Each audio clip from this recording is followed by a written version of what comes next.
Customer এই room হিটারটি দিয়ে গেছে, আমাকে বলেছে যে এর সুইচ কাজ করেনি, কিন্তু খুলে দেখি এর অন্যরকম সমস্যা।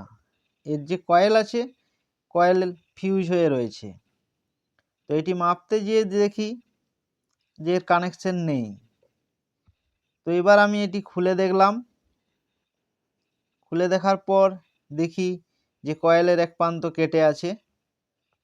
তাহলে কি করে হিট হবে? তো এই সমস্ত সমস্যাগুলি কয়েল চেঞ্জ করে সমাধান করা যায়। তো হাতের সামনে যদি কয়েল না থাকে, তো আমি একটি পদ্ধতি দেখিয়ে দিচ্ছি, আপনারা এভাবেই চালিয়ে নিতে পারেন। তো কয়েলটি আমার এক প্রান্তে কেটেছে, তাই আমি কাটা অংশ বাদ দিয়ে কানেকশানের সঙ্গে জুড়ে দিচ্ছি। যে কানেক্টারটি আছে ভালো করে প্লাস দিয়ে মুড়ে নেবেন। এরপর যদি এটা মাঝখানে কাটে, তো সেক্ষেত্রে ভালো করে জোড়া লাগিয়ে নিতে হবে।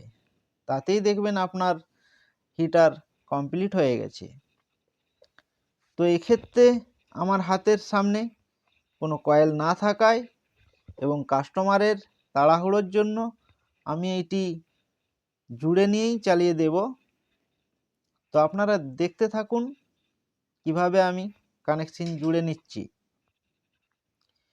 তো এই রকম ভিডিও পাওয়ার জন্য চ্যানেলটি অবশ্যই সাবস্ক্রাইব করবেন এবং নতুন নতুন ভিডিও বানানোর জন্য কমেন্টে উৎসাহ যোগাবেন।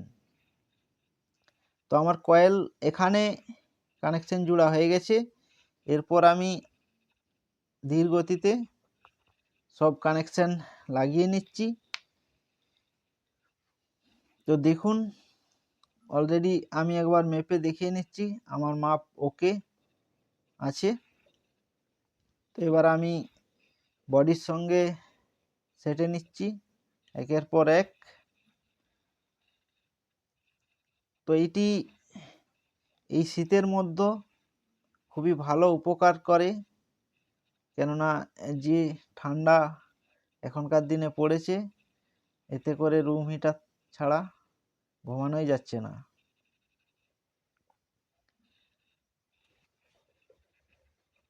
তো এখানে যে কানেকশন ছিল, এটি একটি পাতির সঙ্গে আটা ছিল।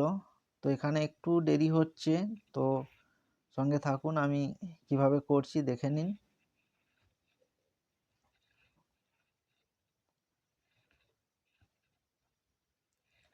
তো এখানে দুটি কয়েল দেয়া আছে, 250 করে 500 ওয়াটের। তো দুটির জন্য আলাদা আলাদা সুইচ ব্যবহার করা হয়েছে। তো এখন টেস্টিং করে দেখি হলো কি না। তো দেখুন, আমি অলরেডি ইলেকট্রিসিটির সঙ্গে যোগাযোগ করে দিয়েছি এবং সুইচটি দিয়ে দিয়েছি। তো একটি সুইচ দেওয়ার ফলে একটি জ্বলছে এবং দুটি দিয়েছি, দুটোই জ্বলছে। তো দেখুন আমার কাজ কমপ্লিট একদমই।